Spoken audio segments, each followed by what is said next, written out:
Hello friends, welcome to with Mahi Moupiyali. তোমাদের মধ্যে অনেকেই আমাকে একটা বিশেষ কথা জিজ্ঞাসা করেছো যে ব্রহ্ম মুহূর্তের গুরুত্ব কতখানি।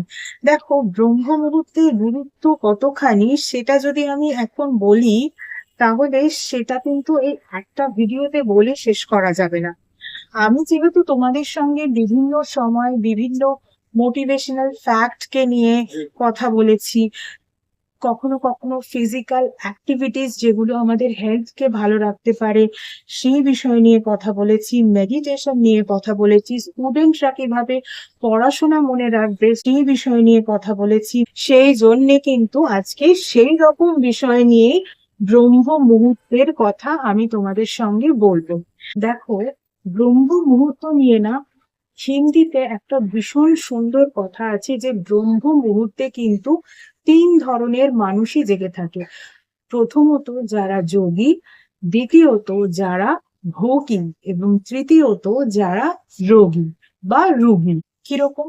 ধরো, যারা যোগা মেডিটেশন এসব করে তাদের মনে হয় যে সূর্য ওঠার আগেই যদি যোগা করি বা সূর্য ওঠার সঙ্গে সঙ্গে যদি সূর্য নমস্কার করি এবং তারপর মেডিটেট করি, তাহলে কিন্তু ফিজিক্যালি গুড এফেক্ট তারা পাবে।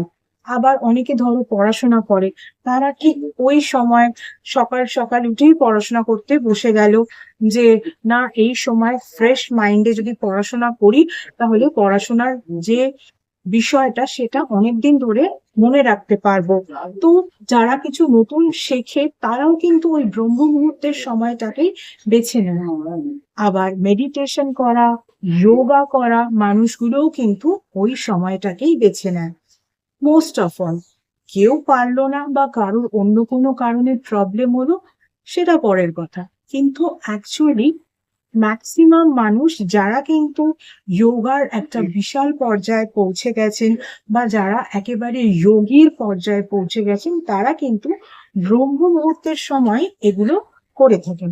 আর স্টুডেন্টদের কথা তো ছেড়েই দিলাম, কারণ অনেক স্টুডেন্টরাই কিন্তু ওই সময় পড়াশোনা করতে বসে। এরপরে আর কারা কারা ব্রহ্ম মুহূর্তে জেগে থাকে? যারা ভোগী। ভোগী মানে ধরো যারা প্রচন্ড ভাবে নিজেদের লাইফকে এনজয় করে। কেউ নাইট ক্লাবে আছে, কেউ সারা রাত ধরে পার্টি করছে, একেবারে এনজয়েবল মুডে থাকে যারা, তারা কি করে, তারা না ওই ব্রহ্ম মুহূর্তের সময় বা ওই ভোরবেলা একটু আগে তারা সে সময় বাড়ি ফেরে। সেই সময়টা তাদের বাড়ি ফেরার সময়। তারপর তারা হয়তো একটু বাড়ি এসে ঘুম দেবে। এরা কিন্তু প্রচন্ড ভাবে ভোগ বিলাসের সঙ্গে নিজেদের জীবনটাকে কাটায়, তাই বলা হয়েছে যে ব্রহ্ম মুহূর্তে কিন্তু ভোগীরাও জেগে থাকে। আর কারা জেগে থাকে? রোগী বা রুগী। ধরো তোমার কোনো হেলথ ইস্যু আছে, বা হেলথ ইস্যু যদি খুব ক্রনিক্যাল নাও থাকে, সেক্ষেত্রে যদি অল্প কুচকাচ কোল্ড অ্যান্ড কাফ, ফিভার, এই সমস্ত বিষয়গুলো যদি থাকে, বা কারোর যদি অনেকদিন ধরে আর্থারাইটিস এর প্রবলেম থাকে, তাহলে তখনও দেখবে ঠিক ওই রকমই সময় তারা প্রচন্ড ভাবে কাশছে, বা তাদের হাতে পায়ে ব্যথা হচ্ছে, বা যাদের ফিভার ছিল না ফিভার চলে এলো।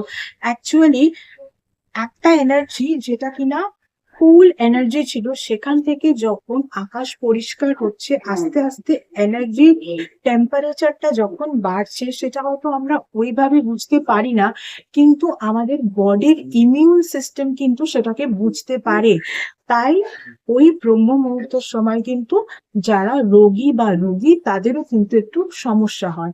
এবারে তোমাকে ঠিক করে নিতে হবে তুমি কোন ক্যাটাগরিতে পড়তে চাও, যোগী, ভোগী, নাকি রোগী। তুমি যদি যোগী ক্যাটাগরি বেছে নাও, তাহলে কিন্তু তুমি একটা ভালো জিনিস শিখতে পারবে। বা যদি সেটা নাও হয়, তুমি যদি স্টুডেন্ট হিসেবে নিজেকে রিপ্রেজেন্ট নাও করতে চাও, যোগা মেডিটেশন এই সমস্ত যদি করো ওই রকম সময়, তাহলে কিন্তু তোমার সেই সময় আর ভোগ বিলাস করতে বা সেই ওভারনাইট পার্টি করার মতন ব্যাপার থাকবেই না, কারণ তোমার হ্যাবিট তৈরি হয়ে গেছে, তোমাকে সকালবেলায় উঠতে হবে, তুমি ওই সময় উঠে যোগা করবে, মেডিটেশন করবে বা কিছু শিখবে। সেই জন্য কিন্তু তুমি ওভারনাইট পার্টিকে ক্যান্সেল করে দেবে। আর রোগ হওয়ার তো কোনো জায়গাই থাকবে না, তাই না? আর যদি তুমি ভোগী হতে চাও, তাহলে সারা রাত ধরে পার্টি করবে। আর যদি তুমি রোগকে ডেকে আনতে চাও, তাহলে তো মেডিটেশন, যোগা এগুলোকে যত পারো দূরে ঠেলে দেওয়ার মতন ব্যাপার, এরকম, তাই না? তো চয়েস ইজ ইয়ার্স। তুমি কি হতে চাও? ব্রহ্ম মুহূর্তের যোগী, ভোগী, নাকি রোগী? তাহলে যে ব্রহ্ম মুহূর্তের গুরুত্ব নিয়ে এত কথা জিজ্ঞাসা করেছিলে, তাকে আশা করি বোঝাতে পারলাম। ব্রহ্ম মুহূর্তের অনেক গুরুত্বের মধ্যে একটা মিনিমাম গুরুত্ব, সেটা যদি আমরা মেনে চলি, তাহলে কিন্তু আমরা আমাদের অনেক হেলথ ইস্যুকে একেবারে এরকম চুটকি বাজিয়ে উড়িয়ে দিতে পারি। চলো, আজকের মতো এটুকুই। এছাড়া যারা যারা আমার থেকে পার্সোনাল কনসালটেশন নিতে চাও, তাদের বলবো পার্সোনাল কনসালটেশন কিন্তু একেবারেই ফ্রি নয়। পার্সোনাল কনসালটেশন কিন্তু পেড কনসালটেশন। Regarding what?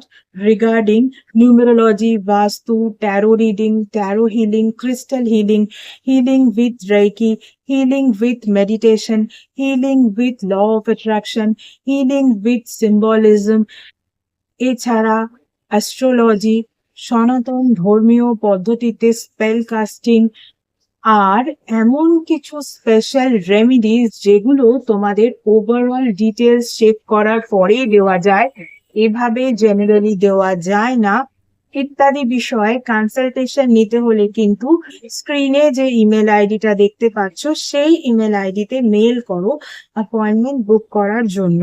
তোমাদের অ্যাপয়েন্টমেন্ট একবার বুক করা হয়ে গেলে তখন কিন্তু তোমাদের টাইম স্লট প্রোভাইড করে দেওয়া হবে এবং তোমাদের কল নাম্বারও প্রোভাইড করে দেওয়া হবে। যে টাইম স্লট ওয়াইজ সেই নাম্বারে কিন্তু তোমাদের কল করে নিতে হবে। গত 1 বছর ধরে তোমরা যেভাবে আমার ফেসবুক পেজটাকে লাইক, ফলো, শেয়ার করেছো, তোমাদের বন্ধুদেরকে আমার পেজে ইনভাইট করে নিয়েছো, তাদের বন্ধুদেরকেও ইনভাইট করে নিতে বলেছো, ঠিক একই রকম ভাবে আমার ইউটিউব চ্যানেলটাকেও কিন্তু সাবস্ক্রাইব করতে হবে। পাশে থাকা বেল আইকনটাকে ক্লিক করতে হবে এবং নিজেদের বন্ধুদেরও বলতে হবে তারাও যেন আমার ইউটিউব চ্যানেলটাকে সাবস্ক্রাইব করে নেয়। আজকের মতো এইটুকুই।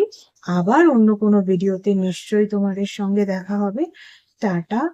Thank you so much.